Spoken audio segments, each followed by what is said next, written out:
Venice, on the other hand, if you look at the bankers on the Rialto, they developed deposit banking, and within the city of Venice itself, you conducted most of your daily business and trade through these bankers that would simply pay off your bills by transferring numbers on a ledger. Yeah. And, that may seem like no big deal because we're so used to it today, but back then it was a huge deal because what it meant was that commerce within the city of Venice itself no longer required the counting out or weighing of coins. Yeah. So it basically drastically increased the money supply in the Venetian Republic. It freed up all that coin for international trade. Oh. So, Venice, at a stroke of a pen, literally, the way that they did their banking, they created a huge money supply, which, of course, was the basis of their power. And then finally, Venice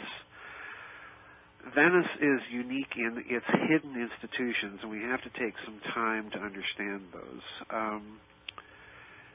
One of the most interesting parallels between the Venetian Republic and the modern United States was this entity or institution in Venice called the Council of Ten. Oh, boy. And to this day, if you go to Venice and go to the Doge's palace in Venice, you'll see around the exterior of the palace these lions' heads with open mouths. Yeah. And in Italian, above them, is the phrase for per segrete denunziato, for secret denunciation. So literally anybody in Venice could denounce someone else for some malfeasance, real or imagined. Yeah, just very much like what can go on here now. Exactly. Yeah. Exactly.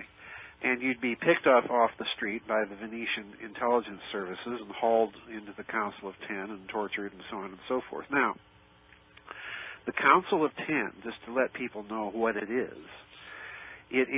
the council that controls all Venetian intelligence. Now, to understand what that means, you have to understand that Venice, as the commercial trading empire of the West at that time, had its intelligence agents literally spanning the then-known world all the way from England to China. Oh, boy. And, these intelligence agents would, in turn, plus, Venetian shipping and so on and so forth, provided another source of intelligence. Because of this, Venice could, could easily understand coming market trends. Mm-hmm. And this is particularly important when we get to the subject of how it manipulated bullion, all right? But the Council of Ten is in charge of this far-flung intelligence empire. On top of this, the Council of Ten has summary powers to pull anybody off the street. Kind of like the NSA. It is the Venetian equivalent of the National Defense Authorization Act. Yeah. Because they have summary powers of interrogation, summary police powers. They report only to the Doges of Venice, and they can actually try somebody outside of the normal legal channels in Venice, pass death sentences, which are not appealable.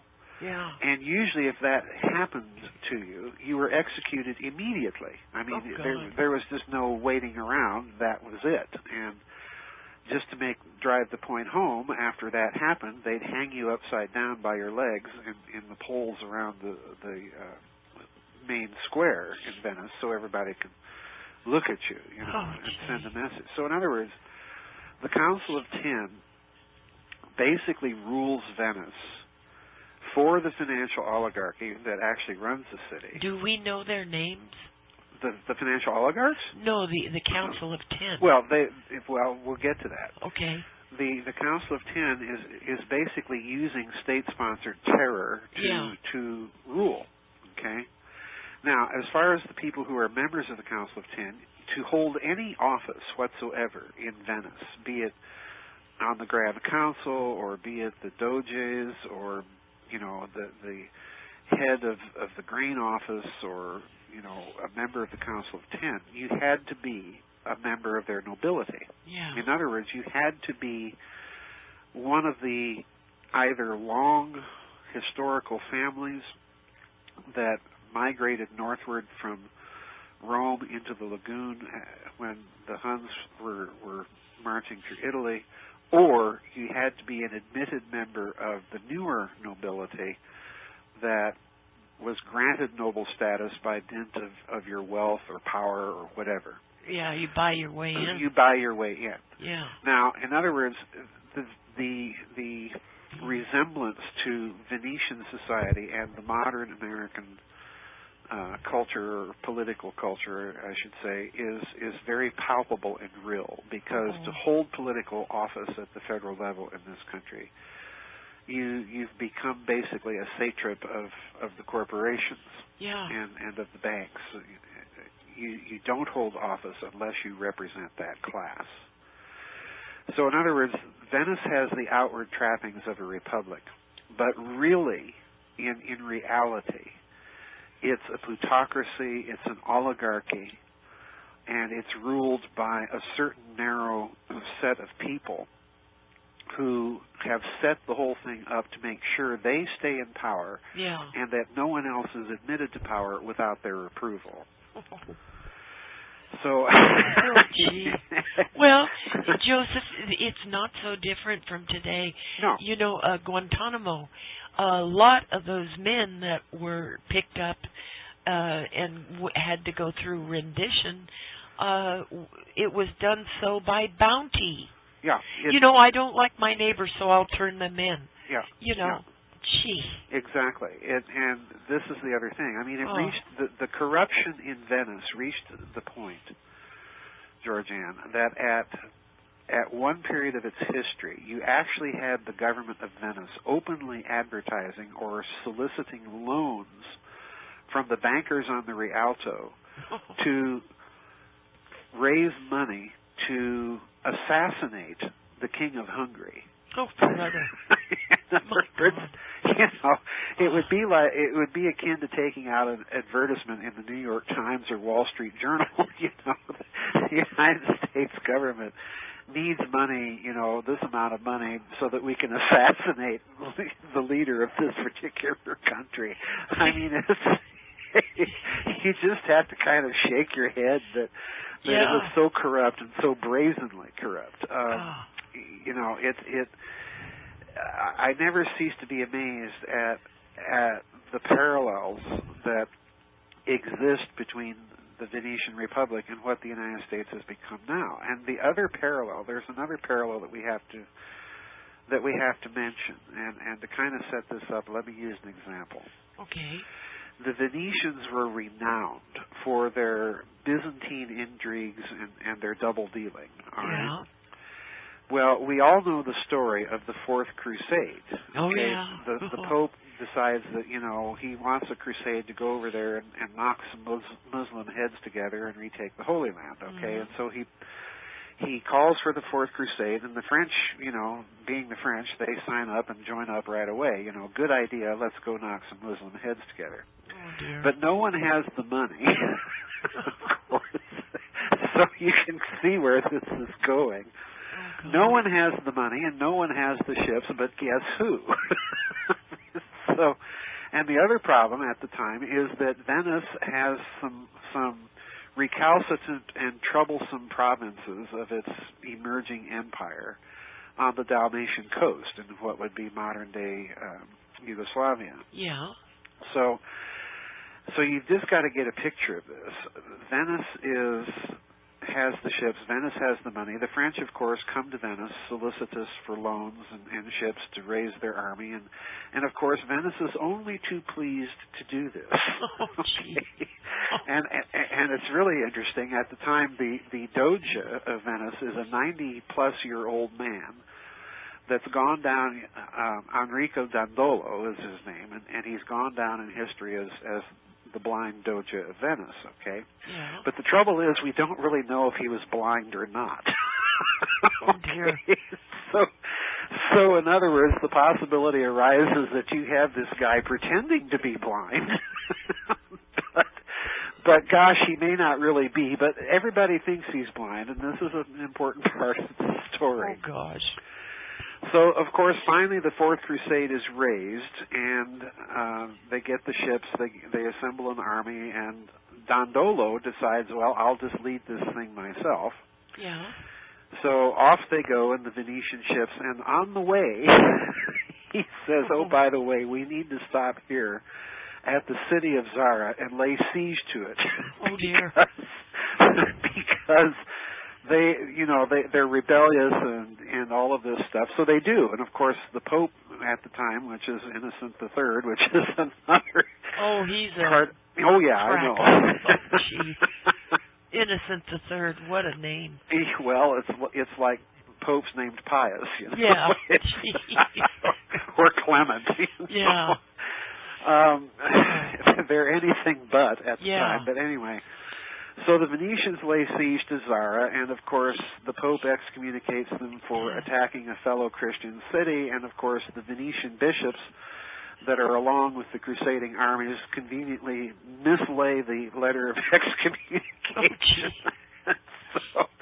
And while they're there, and this is where it gets really interesting, Georgianne, while they're there, an emissary comes from Germany representing an exiled Byzantine prince, yeah, who is the rightful heir to the throne in Constantinople.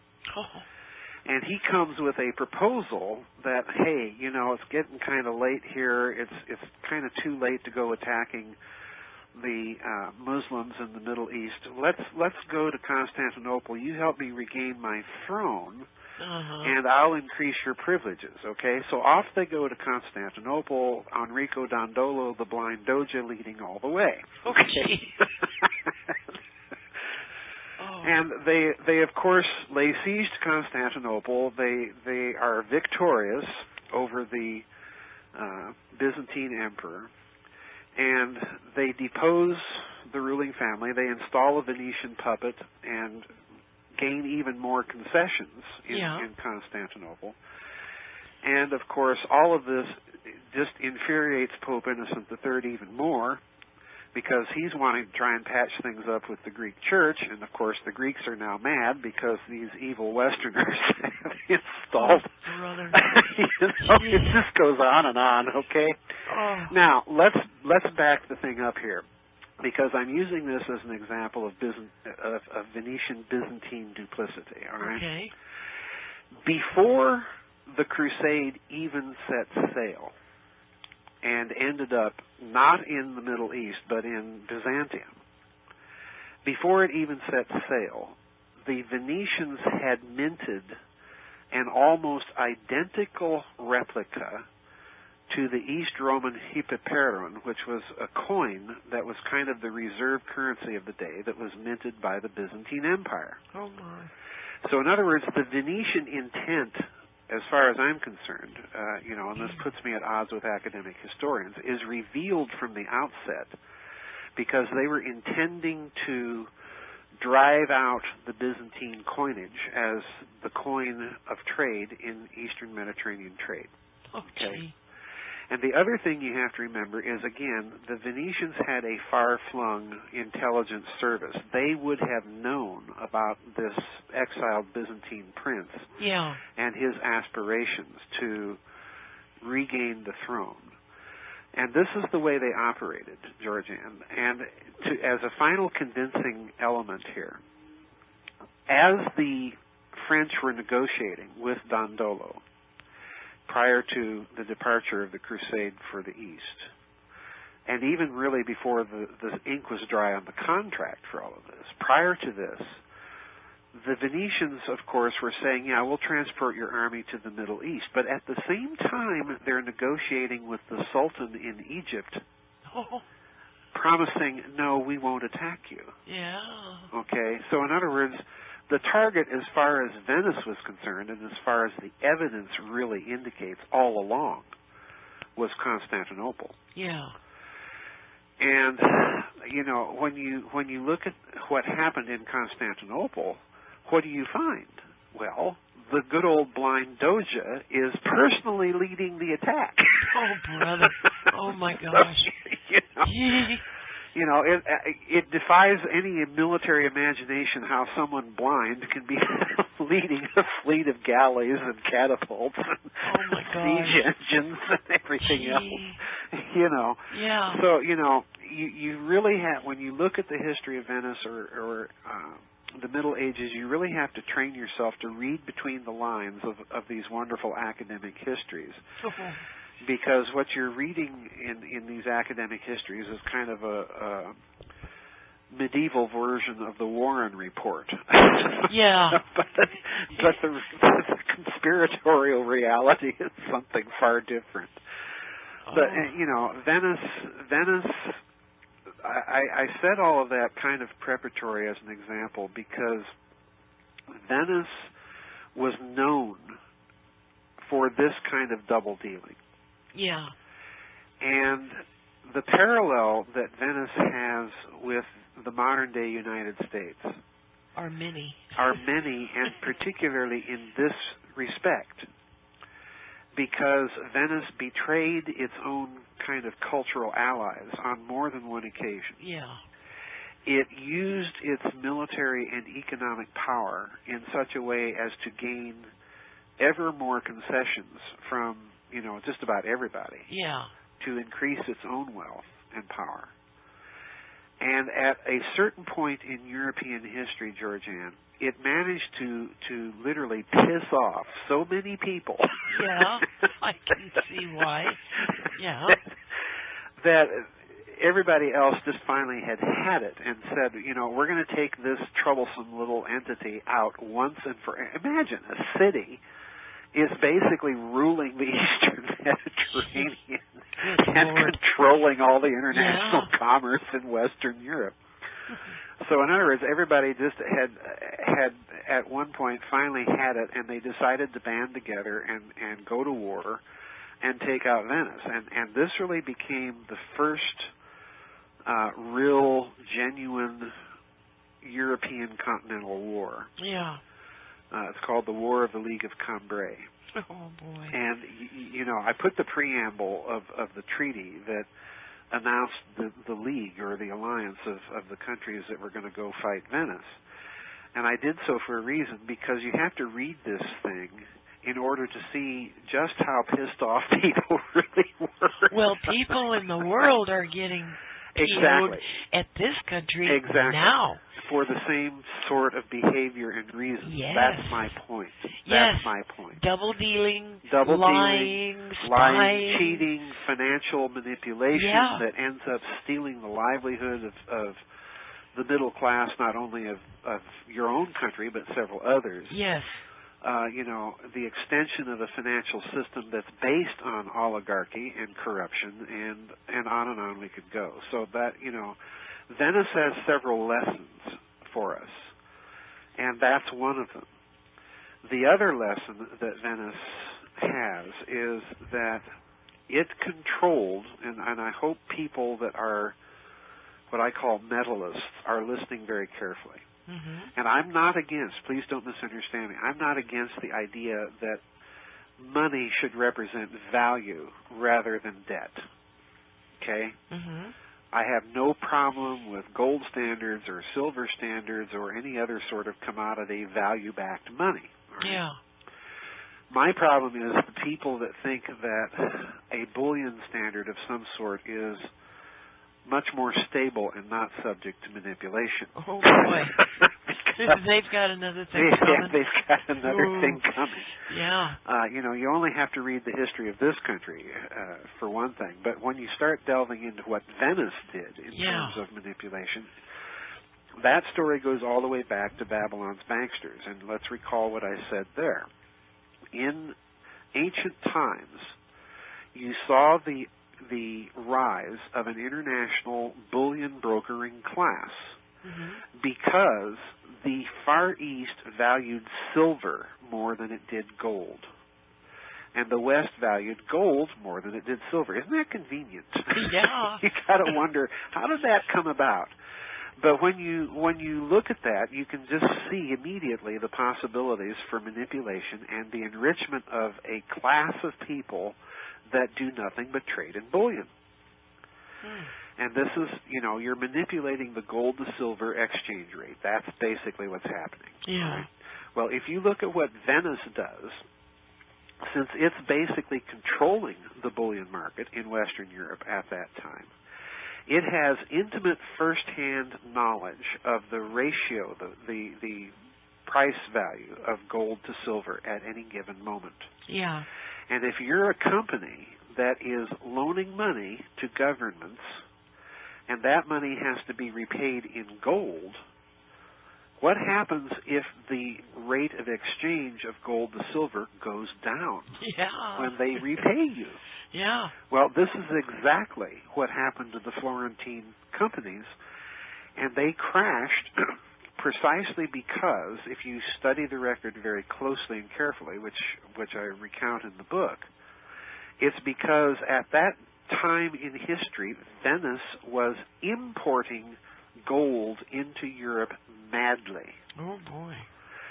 So, in other words, they were collapsing the gold to silver exchange rate, and all these Florentine companies that had loaned money when gold was relatively more scarce were being paid back in gold that was now much more plentiful. Yeah. And therefore, they were being paid back with inflated money.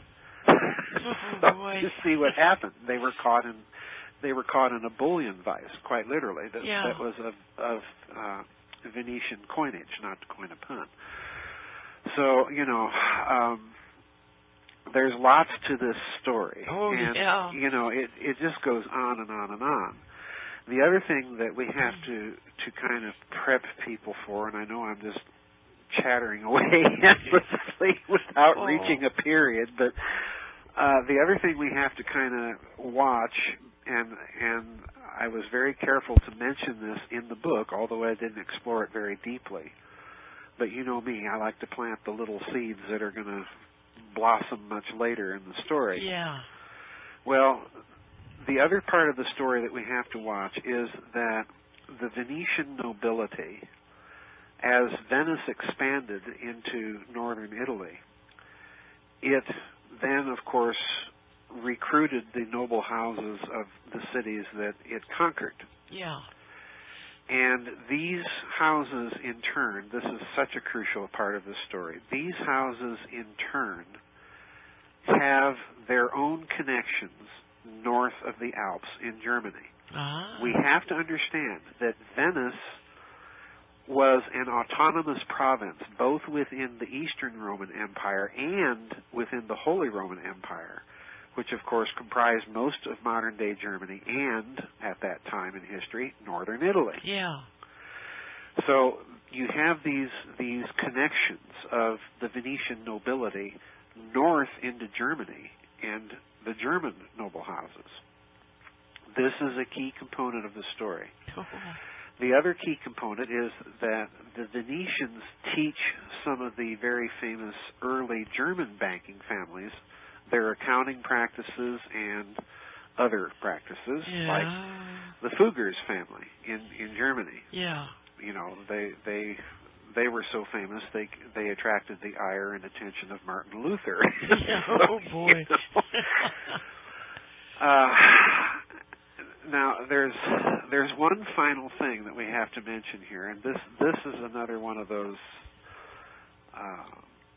examples of Venetian duplicity, and I hope people can understand what they're seeing being written in Venice is the modern international banker's playbook. Yeah. Okay? This is what they're really seeing.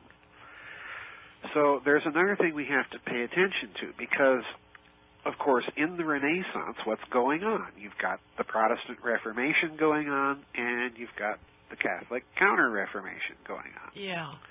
And Europe is dividing itself into two religious camps. Uh-huh. All right? I should say Western Europe is dividing itself. And lo and behold, we have in Venice a fellow by the name of Gasparo Cardinal Contarini, okay? A Roman Catholic cardinal from Venice. With me? Yes. And who is he really enamored of? Whose theology does he really like? Well, Martin Luther. Oh, boy. And in fact, he even writes a few letters to him. And if you read Cardinal Contarini himself in his theological opinions, he's got a position very close to Martin Luther. Okay?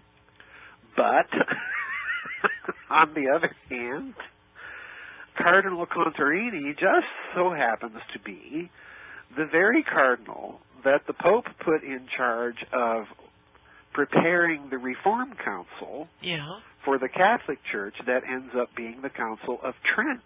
Oh, my goodness. And on top of that, Cardinal Contarini is the personal sponsor who brings to the Pope's attention an obscure little Spanish outfit or order that he wants to promote as kind of the papal soldiers, and that, of course, is the Society of Jesus, the Jesuits. Yeah. So look what we have. We have a Venetian cardinal who likes Lutheran theology, who stays in correspondence with same, and on the other hand, he's preparing the Council of Trent that is going to denounce all of these Protestant heretics, and he's sponsoring the rise of the Jesuits. Okay. Oh boy. Now, that's just one Venetian. There's another one that I didn't even talk about in Financial Vipers of Venice. But rest assured he's going to play a role in the next book. Oh boy. And his name is Paolo Sarpi. All right? And again, this guy is a priest. He's obviously, a Roman Catholic priest. And he's a famous canonist, a canon lawyer. And who is he giving advice to? Try Henry VIII. Oh, brother. Now, I could go on and on, Georgianne, but the point is that at this stage, Venice becomes one of the major publishing houses of Europe, of course, because what's the information revolution at that time? Well, it's the printing press. Yeah. And the oligarchs realize that, we've got a real problem on our hands here. We'd better gain control of it. So they establish Venice as the major publishing center in Europe at this time. And what are they publishing? Well, they're publishing both Protestant and Catholic works of theology and church history and everything else. So in other words, they've got their finger into every pie possible. Yeah. And, I have to agree with Webster Tarpley, because the way it looks to him is that what the Venetians are doing is they are deliberately exacerbating the religious conflict of the day as a means of disguising their transference of their wealth and power northward. In other words, they know the handwriting is on the wall. You can't have a global empire or attempt to rule one from a swamp at the north end of the Adriatic Sea. No fooling. That's true. Times they are a-changin', Christopher Columbus has gone and found the New World. Dang it, and that kind of puts a crimp in our trade. So if we're going to have world domination, we can't do it from this place anymore. Oh, my gosh.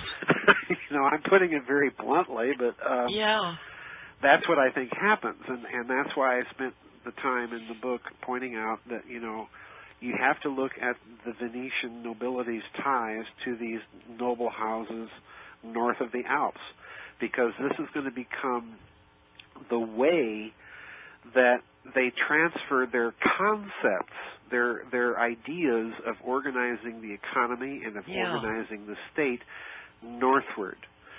So where do they go? Well, what other city in Europe most resembles Venice that's in a swamp and you get around by traveling on boats and canals?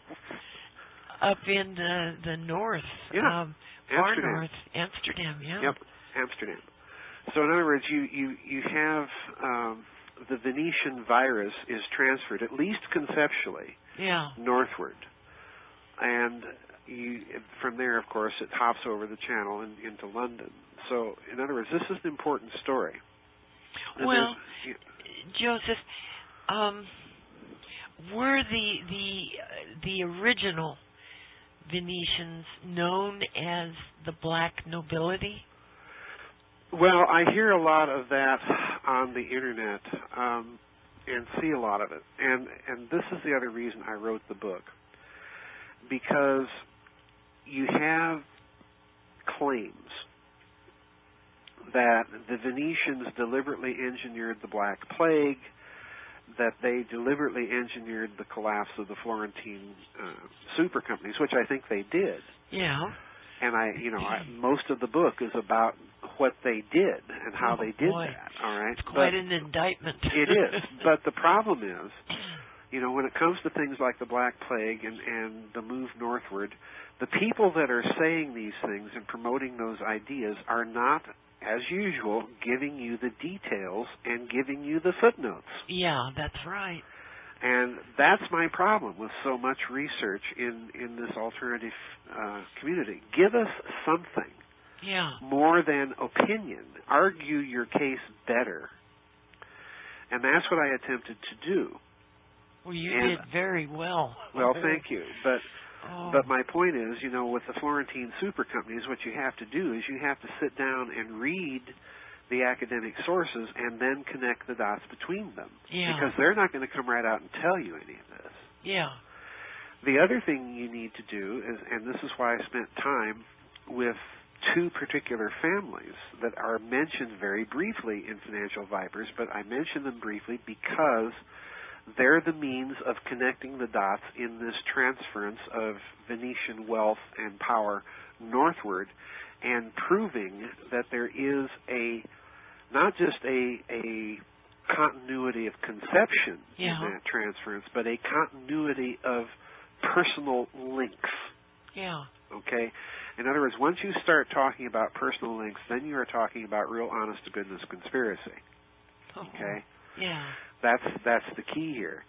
The family that I mentioned, and people can, once I tell them here in this interview, people can go online and Google it and see immediately what the connections are from this one family that has clear ties to the Venetian nobility. So what I'm giving you, Georgianne, is not a direct answer to your question about Internet conspiracy theories involving black nobility. I'm giving you a real detail here that you can go out and you can look at the connections. Mm-hmm. All right? The family name is d'Este. Is what? d'Este. d'Este. Little d, apostrophe, E-S-T-E. Okay. d'Este. All right? If you look at this noble family, you're going to discover that it's linked to the House of Bavaria. Oh, boy. Right. It's linked to the house of, here it comes, Hanover. Oh, brother. Okay. Mm-hmm. Can we all say George the Third here? Yeah. All right. And in its Germanicized form, in the Germanic or German version of the family name, it's the House of Welf, W-E-L-F. Huh. And, of course, that's where you get the Italian version, Guelph. Remember, the Guelphs and the Ghibellines from the Middle Ages, for all my medieval history students out there, all right? In Germany, they were known as the Welfs and the Weiblings, all right? And the party lines there, the divisions, which often split right through the same family, were between those who supported the papacy's claims to supreme power and those who supported the Holy Roman Empire. Yeah, okay? yeah. Now, the Welfs, if you look at the family of Welf-Este, which, the lines reunite at a certain period, you're going to end up with a very famous British monarch, okay? Oh, boy. Who had lots of children, and they married lots of other royal families all over Europe. Okay? Oh, brother. Are we getting the picture of who she was? Okay. Oh. So, in other words, you don't have to look long and far to find the family connection back to Venice and to Venetian practices. Yeah. You don't have to look very far at all. But the problem is, few people are telling you these things or pointing out, well, look here at this family, look there at that family. Another connection to look at is, the very famous, powerful German noble family of von Thurn-und-Taxis. I'm sure you've heard of that family. Yeah. Well, the Italian version of that family name is Della Torre e Tassos. All right. So, in other words, once again, you've got a noble family with an Italian branch and a German branch because of the connections way back to the Holy Roman Empire. Yeah. And again, there are definite Venetian connections there.